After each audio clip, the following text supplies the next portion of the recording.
Nako po, si Mayor Alice Guo, nabubulgar na ang pagkatao nito. Nako, sa isang hearing na naman dyan sa Senado, yan, dapat i-confirm na yan.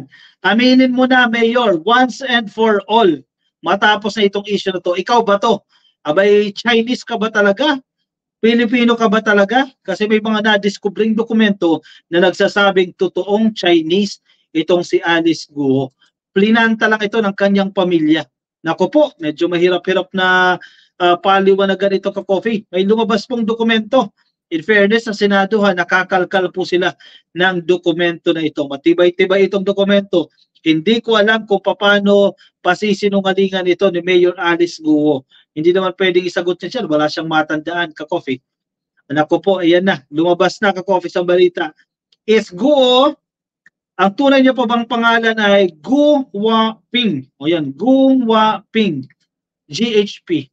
Sa tanong po yan ni Gatchalian. Si Alice Guo ba na alkalde ng Bamban Tarlac ay iisa lang kay Gu Waping? Iisang tao lang ba yan? Kasi may nakita silang dokumento. Ayan, no? Kamukhang kamukha, oh, nakita niyo yung picture na yan, ka-coffee? Yung ID picture na yan, kamukhang kamukha niya. Samantalang sasabihin niya, dito siya pinanganak sa Pilipinas. Sasabihin niya, anak siya ng kasambahay ng tatay niya. O yan, no? Naku po. At maging yung petsa, ibang-iba yung petsa ng kapanganakan. Chinese na Chinese, tapos naging mayor. Grabe, tapos maliling sa Pogo. Aba, baka yun ang purpose, magtanim ng local government official para mas mabilis na yung access sa mga permit, makapag-operate na sila ng gusto nilang i-operate. Nako ha, nako. O sige, basahin natin yan. Senator Sherwin Gatchalian raised this question on Tuesday, citing documents from the Board of Investments of BOI and Bureau of Immigration of BI as legislators investigating Alice Guo continue to try to establish the suspended Bamban mayors through identity. Yun yung number one focus eh. Ikaw ba ay Pilipino, ikaw o Chinese? Kung ikaw ay Chinese, wala naman tayong problema kung ikaw ay Chinese, pero hindi ka dapat tumakbo bilang mayor dahil wala kang karapatan maging mayor. Ang pagiging mayor po ay dapat ikaw ay isang Pilipino. Diba? Inagawan mo ng karapatan, no, yung ibang mga Pilipino. Yun ang kinakailangan ma-establish ngayon sa Senado. Chinese ka ba o Pilipino? Alice Guo might be Gu Wangping, who entered the Philippines on January 12, 2023 when she was 13 years old. Gatchalian told reporters in a Viber message. Magaling magkalkal ngayon ng Senado, in fairness, at sa grupo din ni Senator Risa Ontiveros, ang galing nila magkalkal ng mga ebidensya dito. Base doon sa dokumento na nakuha nila, 13 anyos pa lang po si Alice Guo, pumasok na siya dito sa Pilipinas. 2003 po yan. January 12, 2003, pumasok dito sa Pilipinas. At that time, 13 pa lang siya.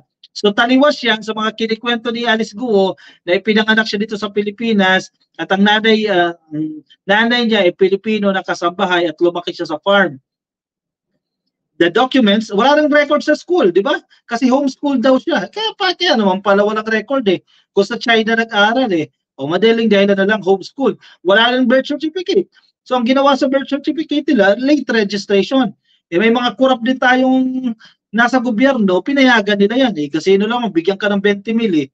O i-register mo to, late registration, o bigyan kita ng 20 mil. Yun lang, di ba? May kasalanan din ng mga corrupt nating kababayan eh. The documents from the Guo family's application for a special investor's resident visa, SIRV, indicate that Gu Waping's real birth date is August 31, 1990. Sabi po ni Gatchalian. August 31, 1990. So dapat ngayon siya siya ngayon, 33 years old, ka-coffee. He also noted that Gu Wangping's registered mother is in the SRIV is a Chinese woman named Lin Win-yi. O baka yan yung kapatid. O yan yung na-issue na yan. Ito, malinaw naman yan. Si Lin Win-yi, ka-coffee. Ang sinasabi ng kanyang consultant, yan daw po partner ng kanyang tatay na laging kasama sa biyahe. No? Partner o jowa o kung ano man yan. Gatchalian's latest revelation contradicts Mayor Alice Guo's earlier pronouncement that she was a love child of her father and his housekeeper. Ang dami pang naawa sa kanya dyan eh. Natatandaan niyo yan? Yung kwento niyang pang MMK, na siya daw po anak sa labas lang at itinago siya dahil anak siya ng kasambahay, di ba? Yun ang kwento niya dyan eh. para kala niya siguro makakalusot siya. Ang sinasabi niya, kaya ako nagsinungaling kasi ganyan. Pinoprotektahan ko yung mga kapatid ko, etc. In fact, ako po anak sa labas. Anak po ako ng kasambahay at nanay ko na wala na. Baka wala naman talaga nanay dahil yung nanay talaga, ito totoong Chinese. Ngayon wala na, lumabas na ng Pilipinas. Hindi naman di-DNA test. The suspended mayor has been the subject of scrutiny after the Senate Committee on Women bared her alleged ties to Zunyu One Technology, an illegal Philippine offshore gaming operator dyan po sa Babban-Tarlac. Panahon ni Digong nagsulputan yung mga sugalan na yan eh. Guo, however, repeatedly denied all accusations heard against her, including being an alleged China spy, and it said that she is a simple Filipino citizen. Paano ka magiging simple? May helicopter ka, may chopper ka, yung mga sasakyan mo, magagara. O paano yan? Paano naging simpleng tao yun? May ganong simple ba? Ang isang damit mo, 80,000. Simpleng tao ba yun? Yung alahas mo, milyones. At nag-iiba-iba at fino-flaunt mo pa sa social media.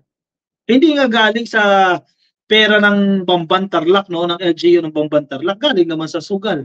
Eh, sabi nga ni Sian Gasa, madiskarte din tong si Alice Guo. At least hindi nagnakaw sa pera ng kaban ng bayan kung hindi sa Pogo. Pero yung ganong reasoning, maling-mali yan. Kasi nga yung Pogo na yan, di ba, walang permit nga ng PAGCOR eh. Na-issue ng permit nila dyan. O, parang kinukonsinti mo yung mga illegal activities na yan na nanganganak pa ng iba pang illegal activities na dito nangyayari sa Pilipinas. Yan, gamit na gamit. Totoo yan.